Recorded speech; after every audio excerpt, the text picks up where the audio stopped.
Welcome to Never Too Late for Fitness Radio, bringing baby boomers proven strategies and innovative products for getting fit, staying fit, so you can live a longer, healthier, and happier life. Here's your host, best-selling author and fitness advocate, Phil Ferris. This is Phil Ferris, and welcome to our show. Never Too Late for Fitness Radio provides answers and straight talk about fitness, nutrition, and healthy lifestyles for people over 50. Our goal is to educate and advocate health and fitness strategies that help you live a longer, healthier, and happier life. On some shows, we focus on physical fitness, talking about how to get stronger, how to look better, how to move better, or just how to move pain-free. On other shows, like today's, we focus on mental and emotional fitness. How do we navigate the daunting task of everyday life without being scarred by the stress we must confront? Stress is a necessary evil in today's modern life. We need it to help us perform optimally. With too much stress, and it can severely impact our mental, emotional, and physical health. Our guest today is here to share strategies we can use to develop resilience in a stressful world. Dr. Sideroff is a Ph.D., is an assistant professor in the Department of Psychiatry and Biobehavioral Science at UCLA, as well as the director of Raoul Wallenberg Institute of Ethics. He presents seminars and professional training programs worldwide on resilience, optimal performance, addiction, and alternative approaches to stress and mental health. His trademarked innovative treatment approaches span a wide range of cutting-edge research in brain and behavior, including peak performance in sports, psychosomatic and behavioral medicine, optimal functioning, and attention deficit disorder, and the use of neurofeedback in treating substance abuse and cancer. Dr. Sideroff was founder and clinical director of stress strategies of Santa Monica UCLA Medical Center, and a co-founder and clinical director of Moonview Sanctuary Treatment Center. He is the author of The Path, Mastering the 9 Pillars of Resilience and Success. Stephen, thank you very much for being on the show today. Oh, it's my pleasure, Phil. Good to be here. Great. Now, can you share some background about how you came to develop the concepts in your book, The Path, Mastering the 9 Pillars of Resilience and Success? Sure. I actually began my career in doing brain research and then switched into clinical. And when I did, I realized that stress is a very important modulator of everything else that goes on in our lives. It's a modulator of our health. It's a modulator of our performance and of our happiness. And so very early on, back in 1979, 1980, I started doing executive workshops on stress management. And people would come up to me and they'd be all excited about the information that they got during the workshop. But the interesting thing was, a few months later, when I checked in with these people, very few of them actually were following through with some of the things they learned. And that began for me realizing that 2 things happen when dealing with stress. One is that people have a lot of resistance to it. And 2, they feel overwhelmed by all of what they think they need to do in order to really manage their stress. So that was the impetus for me to do 2 things. One is to shift the focus from stress management to resilience, something that people are more inclined to want. And secondly, to establish what I call the path. And the idea behind the path is that while there are so many different things that are part of the process of becoming more resilient, all you have to do is one thing at a time that puts you on the path.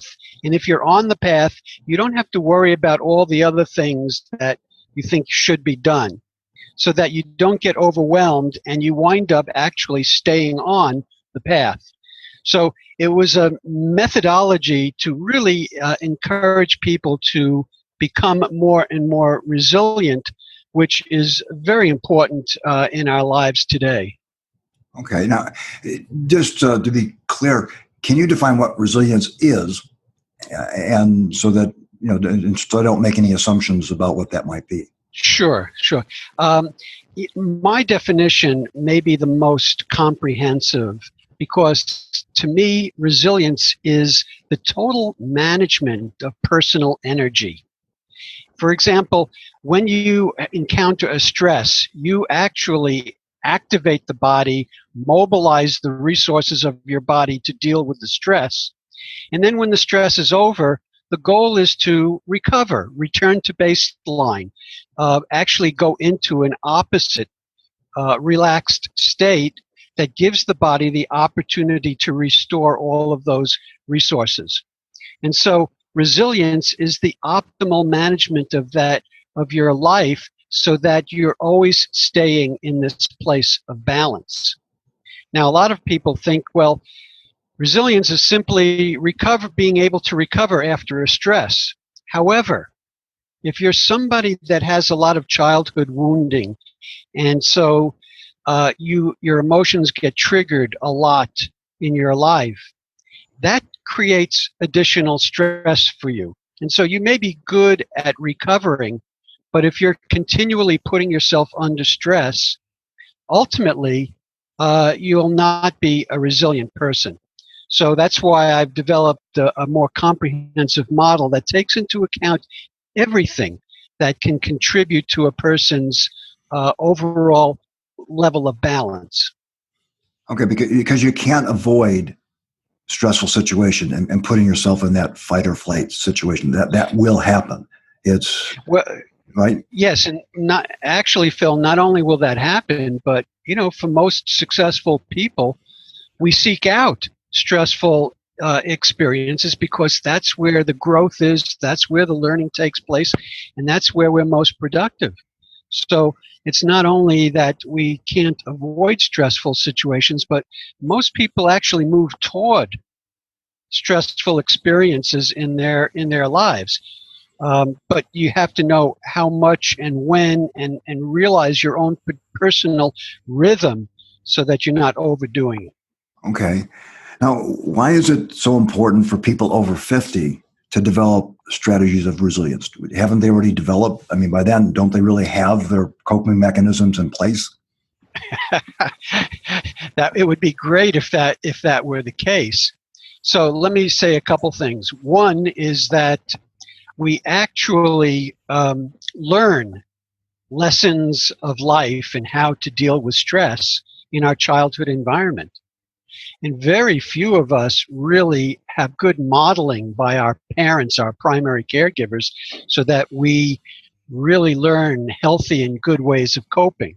So typically we learn ways that really don't serve us, but those are unless we really work at it, those are the lessons that stick with us. Now, the other problem about stress in our lives is that the effects of stress are cumulative. And that's why it's even more important as we get older to really learn effective ways of dealing with stress, because there's the accumulation of the impact of the imbalance caused by always putting our bodies under stress. So, our stress response has developed over millions of years, but we essentially have the same stress response that our hunter-gatherer ancestors had. And so we have a fight or flight response as our primary stress response. But how many of the situations in your listeners' lives, the stresses, how many of them can actually be dealt with or solved by either fighting the danger or running from them? Probably very few. And so the result is that we accumulate the imbalance that comes out as high blood pressure, irritable bowel, other kinds of physical symptoms, memory problems, concentration problems. All of these are the effects of a lifelong difficulty dealing with stress. Now, I want to kind of go back a little bit to something you said. You said a lot of our mechanisms or responses were formed in childhood and were perhaps not very good models. Can you give us some examples of what that might look like or play out? Yes, certainly. we each develop kind of coping techniques as a child, but we learn to cope by managing our relationships with our primary caregivers. We learn very quickly that, in fact, it's instinctual that our survival depends on the primary caregivers. We're dependent on them. And so we are really trying to learn how to best respond to get our parents' approval. Now, for example, some people grow up where the parent actually makes the child responsible for the parent's emotions. You know, don't cry, don't get angry. We learn to tune into our parents, and actually, we don't live our own lives. We're living to please the parent. Someone who grows up in that environment will be too sensitive to relationships. They will start to worry very quickly if they may feel like they're making another person upset with them. This makes it difficult for some people to say no. Many people have difficulty saying no because they're afraid of the reactions. But when you have difficulty saying no, you wind up putting yourself in more stressful situations because you're not able to set good boundaries. So that's a good example of how we wind up with more stressful situations than we really need. Okay, so by the pattern we develop as a child, which is I can't say no because I'm afraid of what the impact rejection from other people. I transfer it from the primary caregiver to other people, and so no matter whenever I get in a relationship, I'm going back to the skills I learned as a child, and I keep on applying them. And with more people means more stressful situations and more unresolved issues. So I get more frustrated. Yes. Another example is that if you grow up in an environment as a child that's dangerous, and it could be dangerous for many reasons. Maybe your parents are poor and they don't know whether they can afford, the roof over your head. So that's a dangerous environment. If you have a parent that will yell and scream at you unexpectedly, that's a dangerous environment. So you grow up believing that the world, because that's your experience of the world is dangerous. And in life, if we expect danger, if we expect a problem, our body mobilizes as if it's actually happening right here and now. So I have many people that I work with that even after they deal with a stressful situation successfully, they immediately are scanning their environment for where the next danger, the next problem will come from. And thus, they're continually activating their stress response without the ability to recover, and thus the imbalance that I'm talking about. Okay. Now, you mentioned a couple of cues or symptoms that people may experience. So you'd be a little bit more specific about it. How would I know that I have an issue of imbalance that would tell me that I need to develop some more strategies? Well, if you start to experience symptoms such as if you have difficulty falling asleep, and a huge proportion of the population in our society has difficulty falling asleep. This typically is because a person can't turn down the activation of their nervous system, and this is the result of being in stressful situations too much of the time. So problems with sleep is a good indication. Getting tension headaches too frequently. This is another indication. In other words, any kind of symptom that can be the result of the turning on the stress response too intensely, too frequently, or for too long a duration is an indication that you have imbalance in your body and have difficulty dealing with stress and being resilient. Okay. So most everybody will have an evening where they can't sleep well, or where they get attention headaches. So you're talking about when this happens on a fairly regular basis, that your system is probably off, is out of balance, as opposed, because everybody's going to have a point in time where their system's going to be out of balance, and they're able to self-regulate so that they put that in, they put the balance back in their life. It's the person that can't on a conscious level and just is, kind of at the mercy of the symptoms that they're getting, which is the sleep, the brain fog, the tension headaches, things like that. Is that correct? Yes, that's right. We all have kind of situational stresses that we have some difficulty with, and the occasional night where it's hard to fall asleep. But when any of these things become a pattern, that's the signal that your body is not managing stresses well. Okay, so now let's say there's someone that says, okay, I admit it to myself, I've got some of these symptoms, I'm out of balance. How do I go about developing strategies that are more effective? Well, I would say, first of all, that acknowledging that is really the first step. A lot of people have difficulty acknowledging it. The next step is to come from a place of acceptance. Okay, here's where I'm at. How do I address this? And let me not, for example, beat myself up because I'm not able to handle stress very well. And then once, for the people that I deal with, the very next step is I've created a questionnaire, a resilience questionnaire that helps people assess their level of resilience along 9 different dimensions. And Phil, I'm very happy to make this questionnaire and profile and explanation available to your listeners, and we can figure out a way I can get that to them if you like. No, that would be great. Absolutely. But what it does is it helps people look at these 9 different components that I identified in my model of resilience and see which are their areas of strength and which are their areas that need more development. So that's the next step, is having that kind of an assessment and being able to identify specific areas where you need to put more energy. Could you share what the 9 areas are? Yes, of course. So again, this is a very comprehensive model. It's 9 components in 3 different areas. So the first area is relationship.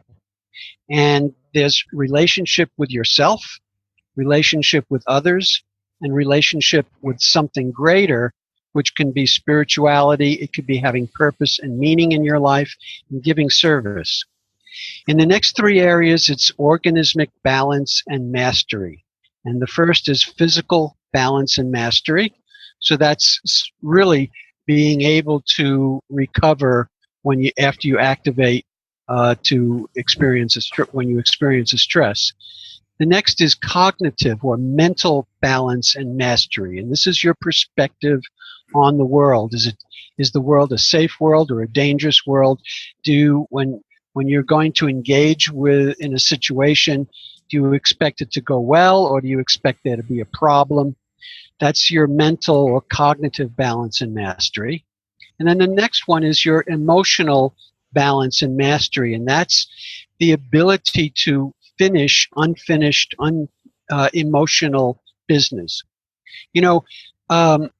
We carry around with us emotions even from our childhood and from last week. We don't let go of feelings until they are specifically addressed. And so a lot of times when we sweep things under the rug, they're still there. We just don't immediately notice them. But when you get into your 50s and 60s, a lot of these things come up to bite you. In the last 3 is how we engage in the world. And those 3 are presence, flexibility, and then the last one I call power, which I define as the ability to get things done. So those are the 9, from the most internal, which is your relationship to yourself, to the most external, which is how we engage in the world. Okay. Now, you mentioned a point that says a lot of times we sweep things under the rug and we don't deal with things, even in our 50s, 60s, or things that happened a long time ago we just don't deal with. Can you give an example of someone that had that situation and how they, dealt with it so that they were released from the power that it had over them?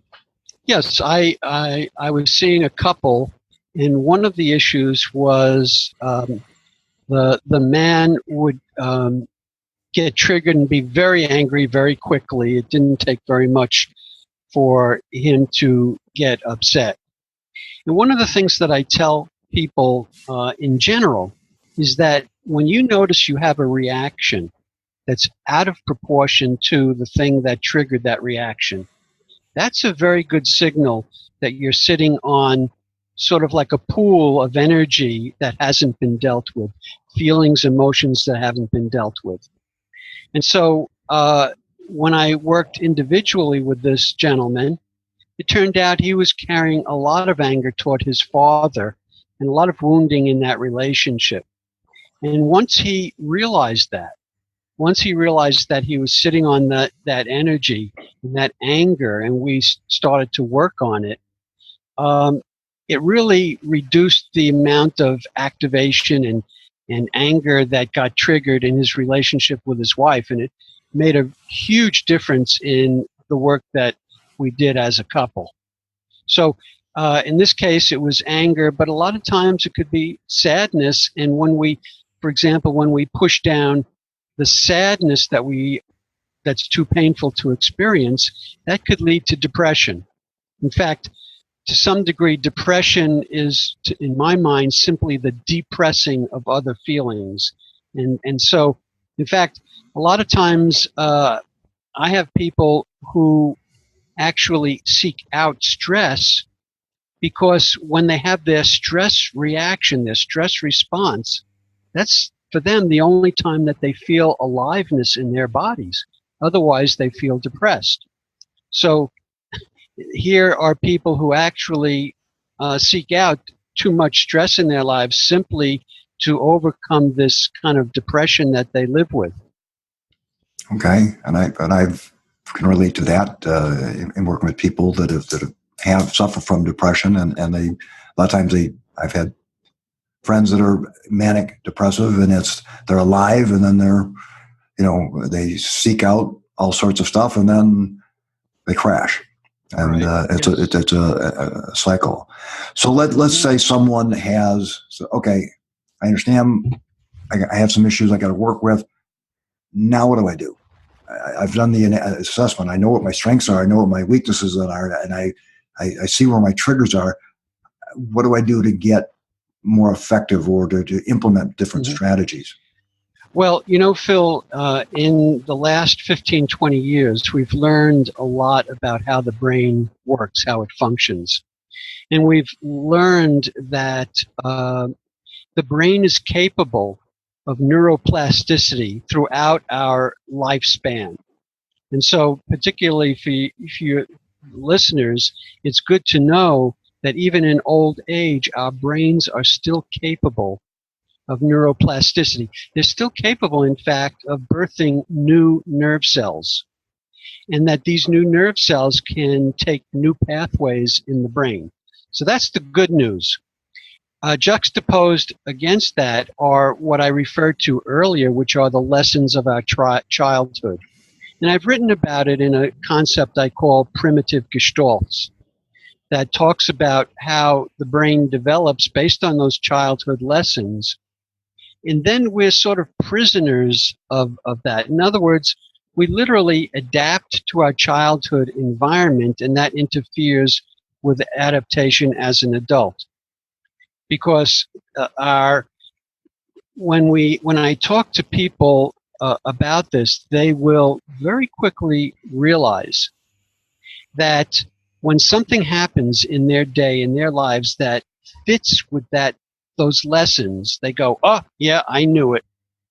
But when something happens that is different, such as a compliment, they get a compliment, or they did something well, they typically will find ways of dismissing it, minimizing it. Oh, well, anybody could have done it. And so the way we wind up filtering new information results in the maintenance of these childhood lessons. And my first pillar of resilience is your relationship with yourself.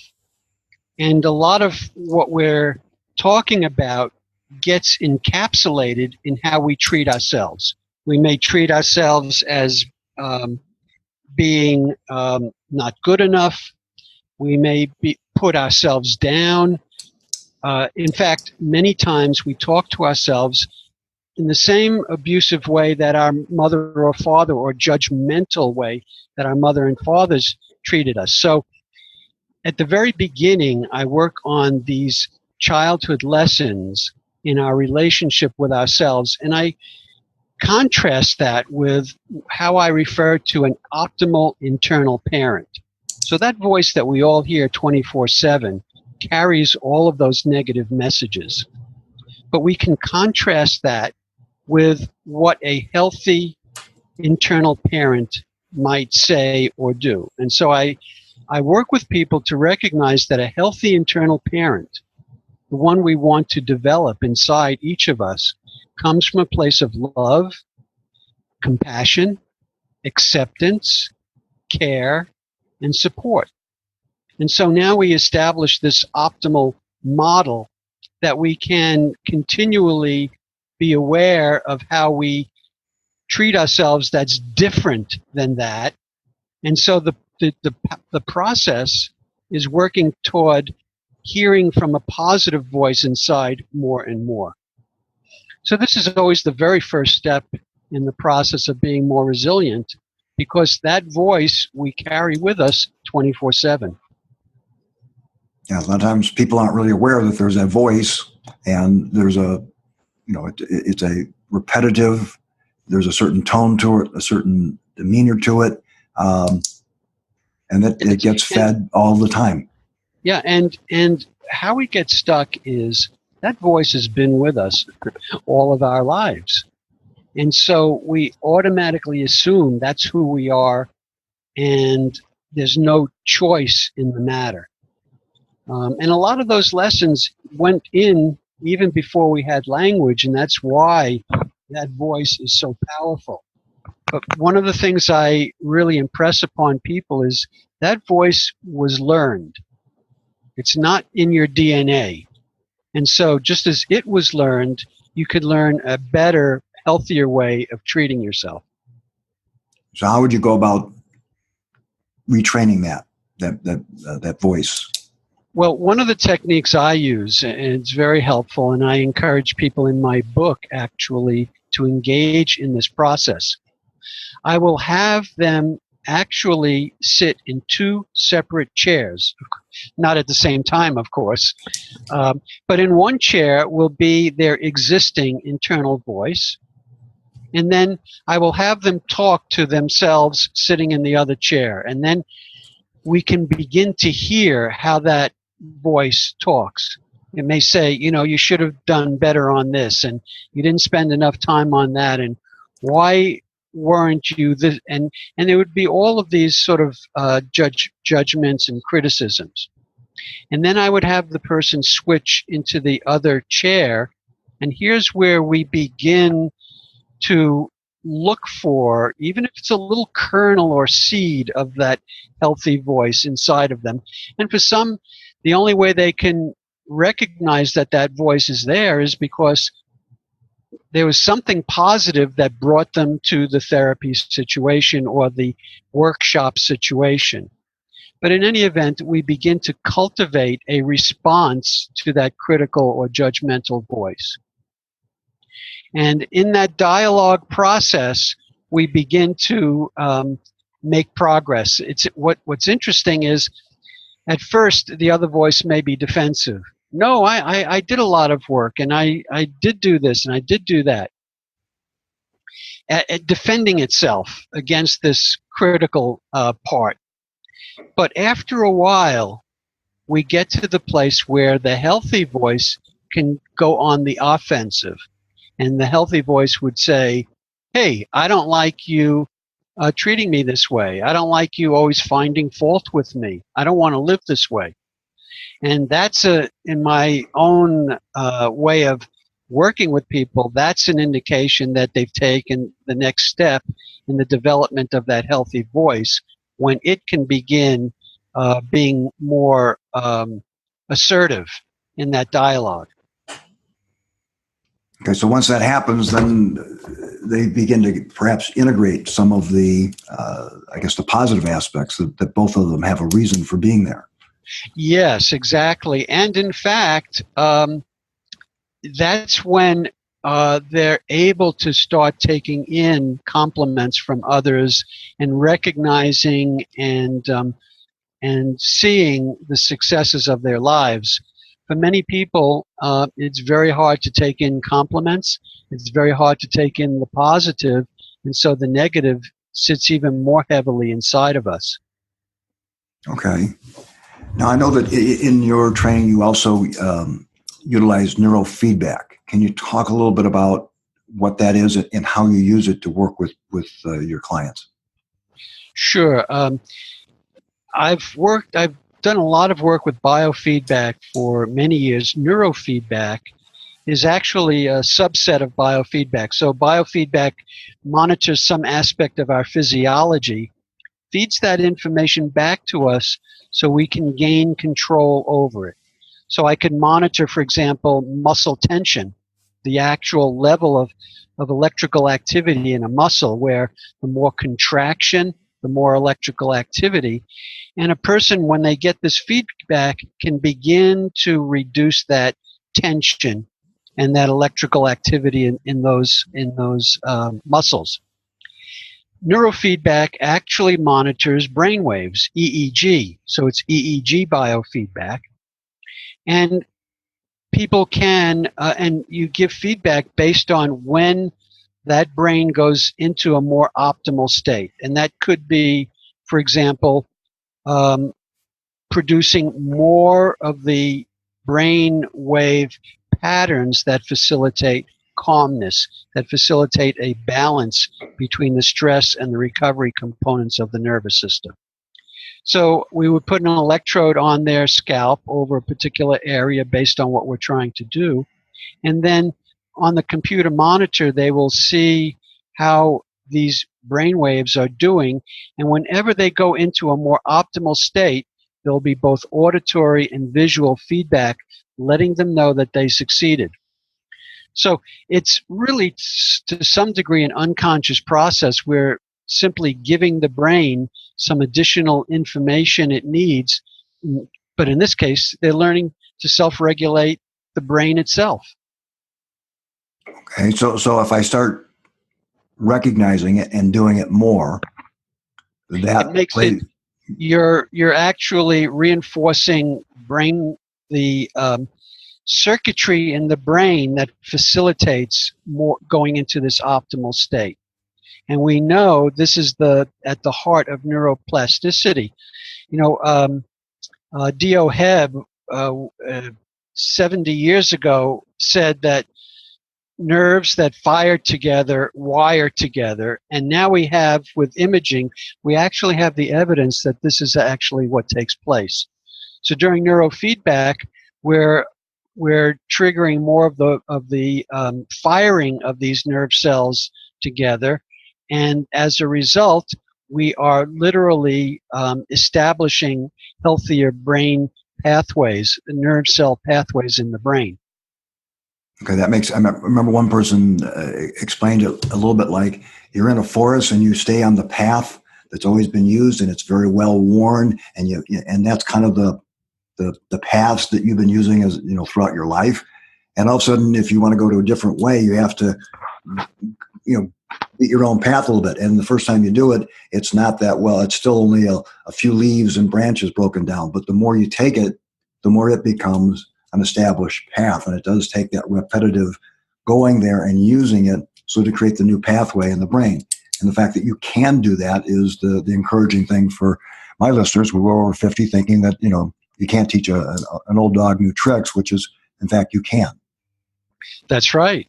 And we can into old age, which is just a wonderful a wonderful new concept that all of us can benefit from. Now, Stephen, let me take a look and say, if developing resilience was easy, everybody would have it. So, what are the biggest challenges people have in developing this resiliency you talk about in the 9 pillars? Well, as I mentioned early on, people feel overwhelmed, and in fact, just the stress of everyday life distracts us from the process of learning to become more resilient, ironically.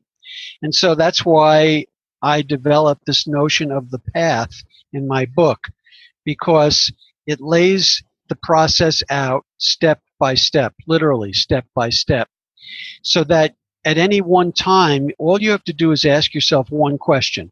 Am I on the path or off the path? And if you're off the path, it gives you some really clear steps of getting back on the path. And that's really the key to resilience. It's to, number one, want to become resilient. Number two, believe that it's possible. And then number three, have a path of achieving it, so that even when you fall off the path, which all of us are bound to do, we have a way of getting right back on it. So it doesn't seem so overwhelming. And it's not about perfection. It sounds like it's a process that's ongoing, so that you can, it builds in the fact that there are going to be imperfections in your life and your response to life. But that's okay, because there is a place to go and there's a way to get there so that you can continue on your journey. Is that a fair assessment? That's a very fair assessment. And it's important to realize that it's a developmental process. It's not that you either have it or you don't have it. Everybody has a certain level of resilience. If people take my questionnaire and look at their profile, they will see that they have a certain level. But you want to be engaged in a process in which you're continually working to improve that level. And probably, and I'm looking at this from an overall fitness, whether it be physical fitness, emotional, mental, people that tend to do better long-term and sustainable have a process and a program that helps them, as opposed to, I'm going to figure this out on my own. They say that experience is the best teacher, but the tuition is prohibitive. So the idea is that if there's already a plan in place that you can adapt yourself, it makes it that much easier and stress-free to go and use something that's already been worked through, so that you can focus on the process as opposed to trying to figure it out at the same time, which can be a big distraction. So that's a great asset to have. Yes. Now, based on your years of experience, what's the biggest lesson learned that you can share with people about developing resiliency, especially for my people over 50? I would say the number one thing is to learn to be more accepting of oneself. Most of the time we're not, and most of the time that's our biggest enemy. And so wherever you start, let that be okay, instead of feeling, oh, I should be more resilient. I should have been able to learn this 20 years ago. Well, no, that's not possible. Where you are right here and now is the only place that you can be. So accepting reality, accepting where you're at as being the first step, that's the most important lesson. I think that's great, and it's a lesson that you can keep on circling back to because usually if you fall off the path, it usually has to do with something about the acceptance within yourself, and so that's something that you can continually do to keep yourself on the path. Right. It makes the job a lot easier, also. Okay, I'm all about making it easier. Right. So, Stephen, I thank you so much for sharing your information about resilience and neurofeedback. And if people want more information and perhaps want or to contact you or to find out about the assessment you mentioned about, where should they go? Okay. Well, if any of your listeners would like me to send them a copy of my questionnaire and profile scoring and descriptions, they can email me, Sideroff, Sideroff as in Frank, at ucla.edu. They can also go to my website, drstephensideroff.com, and there they'll find a lot of useful articles as well as audio programs that I have. I have a free audio download. They're welcome to contact me to receive if they go to my website. And of course, my book, The Path, Mastering the 9 Pillars of Resilience and Success, is available on Amazon.com. Well, great. I recommend that you go to the website, that you buy the book, because it has some great information. And again, it's a process and a program there to guide you to be there throughout the whole journey. And so that's always a good thing to have. So, Stephen, thank you so much for sharing your information, and I want to wish you a wonderful day. Thank you, Phil. It's been my pleasure. Bye-bye. Bye.